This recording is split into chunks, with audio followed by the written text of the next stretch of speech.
Kembali lagi di Suara Rabuan, Suara Perubahan. Kita sudah terhubung dengan Ketua Badan Pengawas Pemilu Republik Indonesia yang saat ini masih dalam perjalanan ke studio, Bapak Rahmat Bagja. Pak Bagja, ini tadi kan kita sudah membahas ya, sebenarnya sudah ada temuan-temuan yang terindikasi pelanggaran. Nah, mengapa sampai sekarang belum terdengar ada tindakan tegas yang dilakukan oleh Bawaslu? Sudah jelas kemarin misalnya kasus kepala daerah yang dalam Twitter ya, sudah kami teruskan ke Kemendagri untuk diingatkan kepada yang bersangkutan. Kemudian perlu juga disampaikan bahwa sampai sekarang itu belum ada calon presiden, Mbak. Masih bakal calon presiden. Ya. Jadi itu yang kemudian harus digarisbawahi. Karena kita kemudian tidak bisa melangkahi apa yang diatur dalam undang-undang. Kemudian tadi masalah DPT bukan DCT. Itu terdapat dalam SIDALI, Sistem Informasi Daftar Pemilih, bukan dalam SILON. SILON itu Sistem Informasi Pencalonan para caleg itu yang terdaftar, yang sekarang kemarin tanggal 3 November baru disampaikan oleh KPU. Masalah DCT, yang Pak Mardhani juga ada di situ, sudah ada dalam DCT. Sehingga kemudian, nah ya monggo terus. Baik, tapi memang sih sampai sekarang belum ada calon presiden ataupun calon wakil presiden. Masih bakal calon semuanya, tapi masih bakal calon saja sudah ada potensi-potensi kecurangan yang tadi kita lihat ya. Yang paling meresahkan misalnya tadi yang video tayangan dari Wamendes yang ternyata itu sebenarnya ke relawan. Ke relawan bukan ke ASN begitu. Tapi tetap saja itu kan datangnya dari Wamendes begitu. Bagaimana ada yang lebih ketat tidak Pak peraturan atau penjagaan dari Bawaslu untuk netralitas dari ASN ini Pak? Nah, netralitas ASN jelas ada aturannya. Tapi apakah pertanyaannya Wamen itu ASN atau bukan? Nah, itu harus dijelaskan dulu. Dalam putusan MK, pejabat negara yang tidak berafiliasi ke partai politik yang dilarang. Yang pejabat negara berafiliasi dengan partai politik itu masih bisa melakukan kampanye dengan catatan harus cuti pada saat kampanye. Kampanye kapan dimulainya? Kampanye dimulai 28 November 2023. Beberapa hari lagi nih akan ada kampanye. Aturannya kalau itu jelas, kalau sudah masuk kampanye jika kemudian melanggar, maka bisa masuk kategori pidana atau pelanggaran administrasi. Apa yang bisa dilakukan? Yang dilakukan misalnya memproses dalam pidana pemilu, kemudian atau memperingatkan yang bersangkutan, atau kemudian bisa juga kalau dari calon anggota legislatif bisa kemudian dicoret dalam daftar calon kalau kemudian terbukti melakukan tindakan pelanggaran. Jadi Bawaslu sudah mencoba melakukan itu ya sebenarnya ya? Ya ini sudah pertama sudah kemudian juga perbaikan tadi saya masih ingat tuh ada abang kita yang aktivis menyatakan bahwa Pak Bang Standarkia itu menyatakan bahwa 8 juta. Itu datanya siapa? Datanya BP2MI. Oke, bagaimana? Data BP2MI itu Kian. apakah kemudian itu data yang real ada, sedangkan pada saat ini yang kemudian didata oleh Kemenlu, Kedubes dan Konjen yang ada di luar negeri itu sekitar 2 juta. Jadi bukan 8 juta. Yang 8 juta itu perginya, baliknya nggak dihitung itu. Nah itu yang kemudian itu kelemahannya bukan di penyelenggara, tapi di pemerintah yang kemudian harus menyatukan kesatuan data. Ini bukan hanya tugas penyelenggara, tugas penyelenggara tidak sampai sejauh itu. Baik, dimengerti Pak Bagja. Mungkin kita ingin minta tanggapan kalau begitu dari Bang Kia langsung. Kalau dari KIPP sendiri menilainya bagaimana? Sudah ada tindakan sebenarnya dari Bawaslu. Apakah itu cukup? Saya kira enggak. Itu argumen yang sangat ini aja ya. Ngeles. Enggak begitu. Jadi jangan tunggu terjadi masalah baru dibilang resmi. Bahwa memang ada aturan seperti itu, ya. Persoalannya kan begini, fakta kecurangan itu selalu terjadi dan itu tercatat resmi.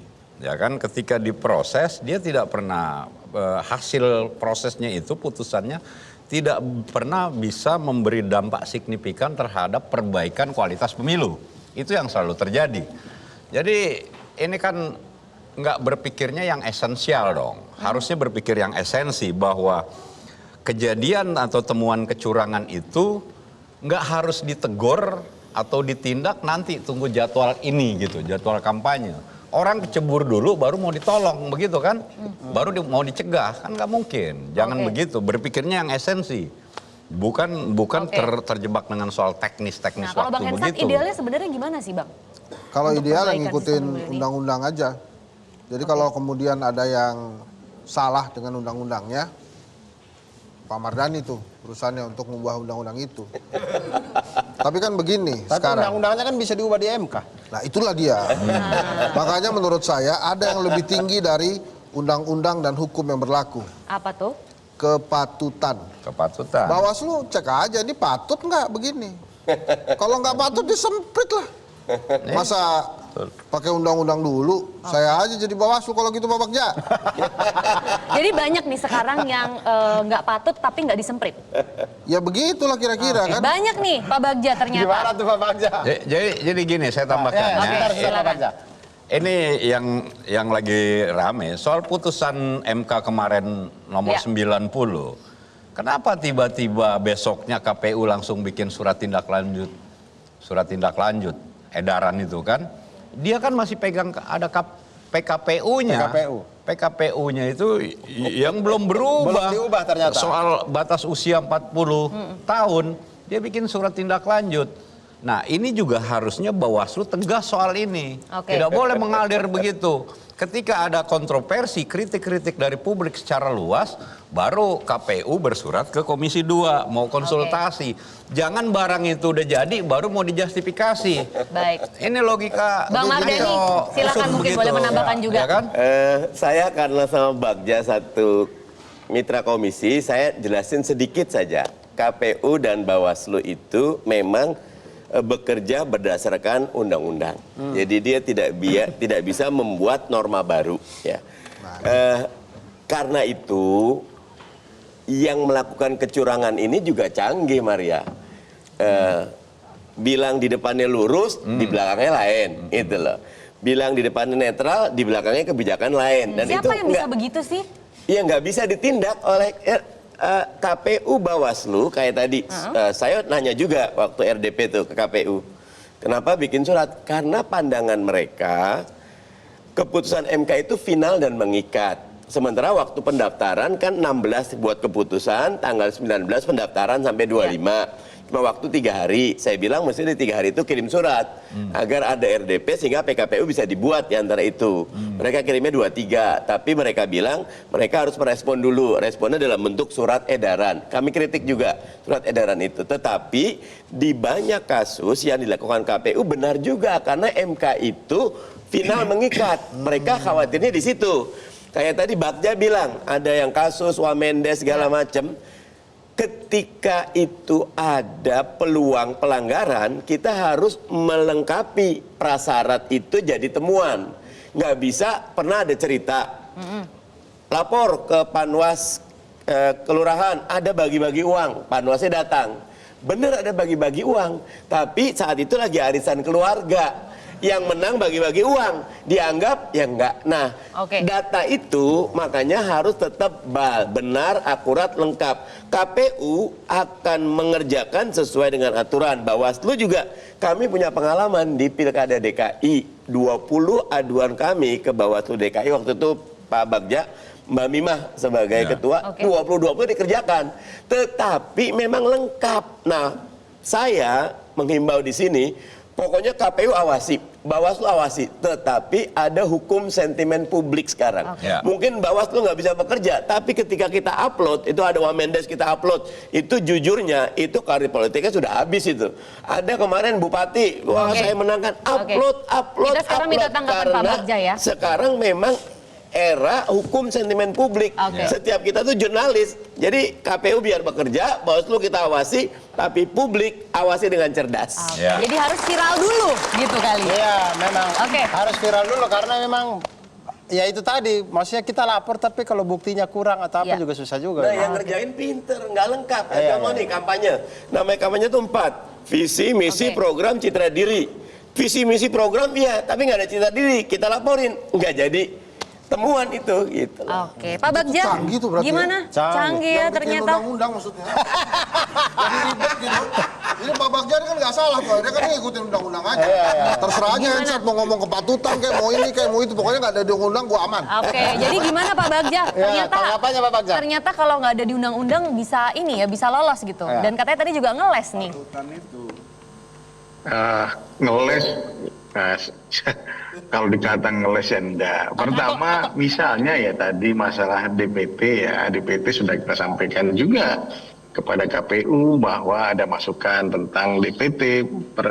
Pertanyaannya, kami sudah merekomendasikan untuk koordinasi antara KPU, Kemendagri dan Kemenlu dan juga BP2MI.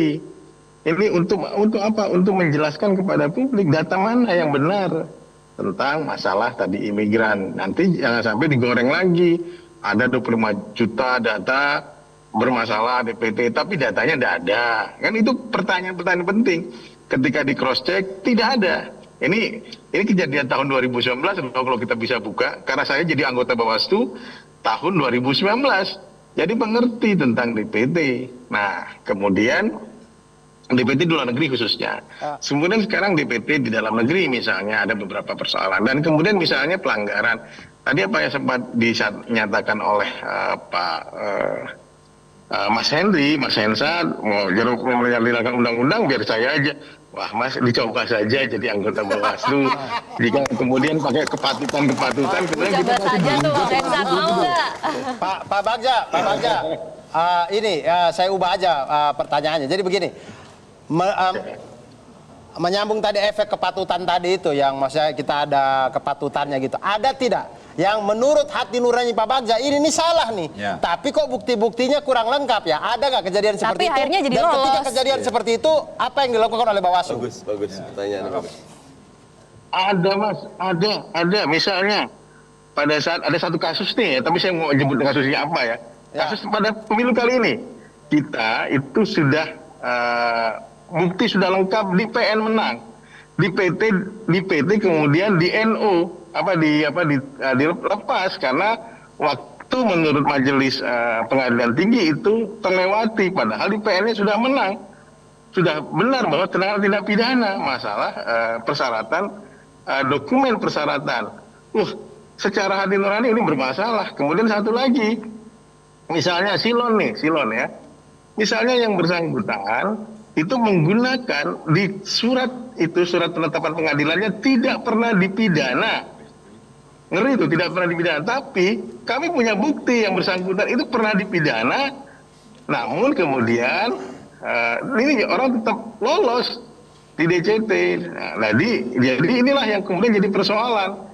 Nah, di DCT juga kan baru dibuka pada saat ini. Kami mendapatkan akses Silon itu sangat terbatas. Tapi makanya harus dihadirkan KPU ya untuk di sini.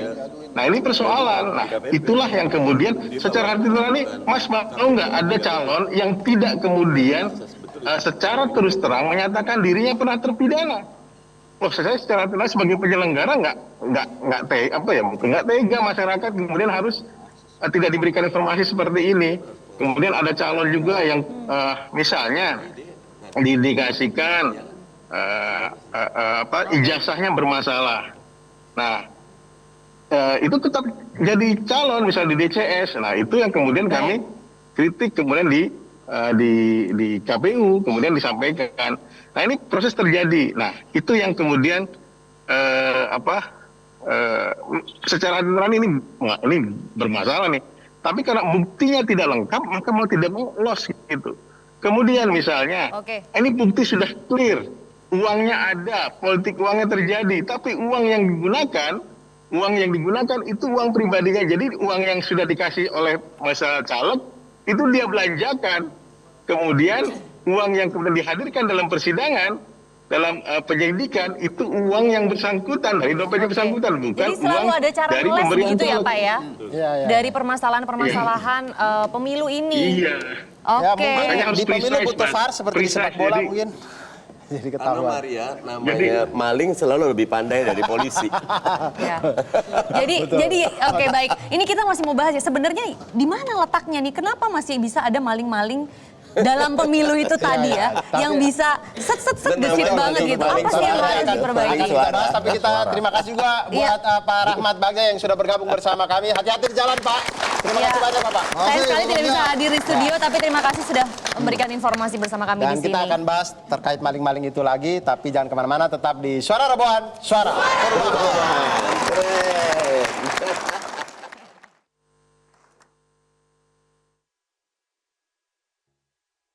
Jelajahi cara baru mendapatkan informasi. Download Metro TV Extend sekarang.